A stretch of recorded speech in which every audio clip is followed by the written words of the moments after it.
His Excellency, Mr. Antonio Guterres, Secretary General of the United Nations, Her Excellency, Madam Annalena Baerbock, President of the United Nations General Assembly, His Excellency, Mr. Moses Abelian, Under-Secretary General for General Assembly and Management, Excellencies, Heads of States, Heads of Governments, distinguished delegates, ladies and gentlemen. It is indeed a great honor for me to stand in this august General Assembly Hall among leaders and representatives who represent almost all of humanity. We differ in race, religion, and nationality, yet we gather together today as one human family.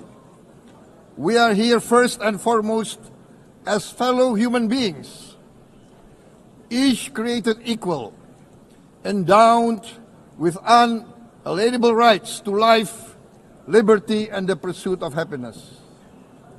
The words of the United Nations Declaration of Independence have inspired democratic movements across continents, including the French Revolution, the Russian Revolution, the Mexican Revolution, the Chinese Revolution, and Indonesia's own struggle and journey to freedom.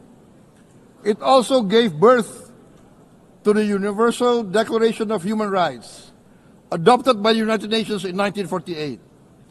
All men are created equal was the creed that opened the way to unprecedented global prosperity and dignity. And yet, in our own era of scientific and technological triumphs, an era capable of ending hunger, poverty, and environmental ruin, we also continue to face today grave dangers, challenges, and uncertainties. Human folly, fueled by fear, racism, hatred, oppression, and apartheid, threatens our common future. My country knows this pain. For centuries, Indonesians lived under colonial domination, oppression, and slavery. We were treated less than dogs in our own homeland. We Indonesians know what it means to be denied justice and what it means to live in apartheid, to live in poverty, and to be denied equal opportunity. We also knew what solidarity can do in our struggle for independence, in our fight to overcome hunger, disease, and poverty. The United Nations stood with Indonesia and gave us vital assistance.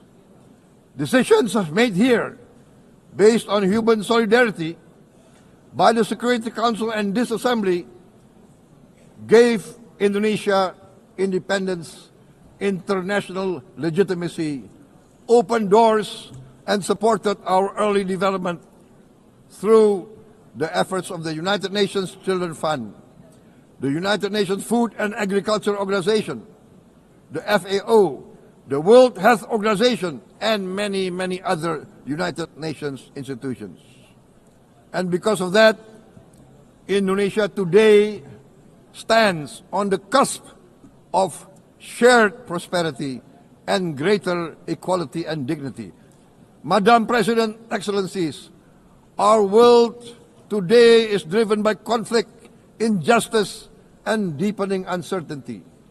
Every day we witness suffering, genocide, and blatant disregard for international law and human decency.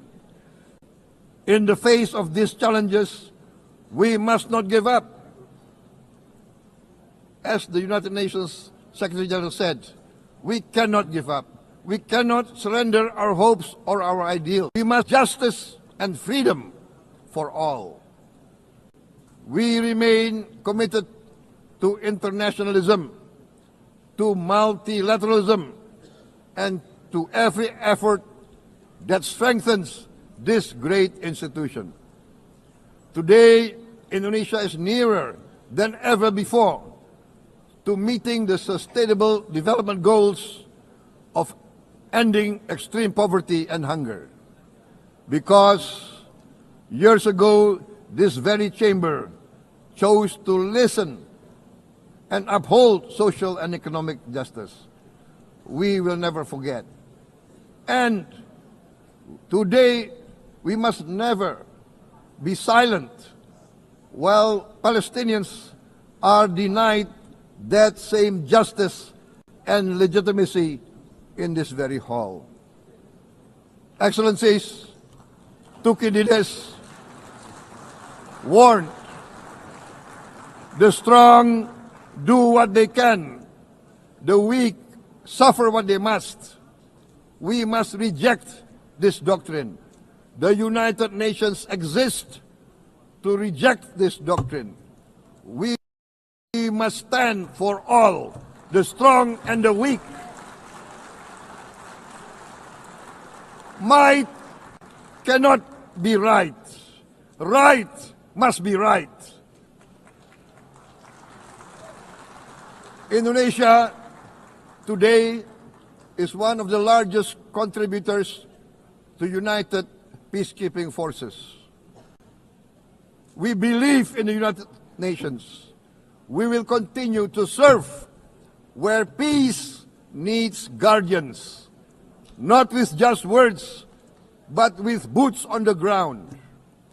If and when the United Nations Security Council and this great assembly decide Indonesia is prepared to deploy 20,000 or even more of our sons and daughters to help secure peace in Gaza or elsewhere, in Ukraine, in Sudan, in Libya, everywhere when the peace needs to be enforced, peace needs to be guarded, we are ready.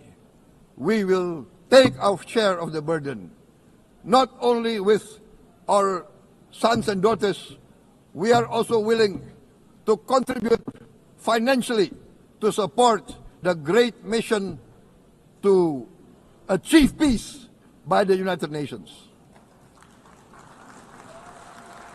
Madam President, Excellencies, I propose to this Assembly a message of hope and optimism, grounded in action and execution. Today, we heard the speech of Madam President, the President of the United Nations General Assembly. Yes, it is true what she said. Without the International Civil Aviation Organization, will we be here today? Will we sit in this great hall? Without the United Nations, we cannot be safe. No country can feel secure. We need the United Nations, and Indonesia will continue to support the United Nations, even though we still struggle. But we know the world needs a strong United Nations.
Proklamasi Kami, bangsa Indonesia, dengan ini menyatakan kemerdekaan Indonesia.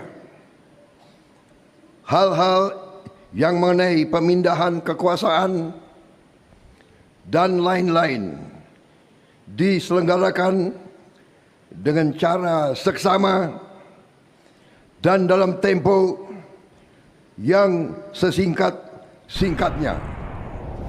Jakarta, 17 Agustus 1945, atas nama bangsa Indonesia, Soekarno-Hatta.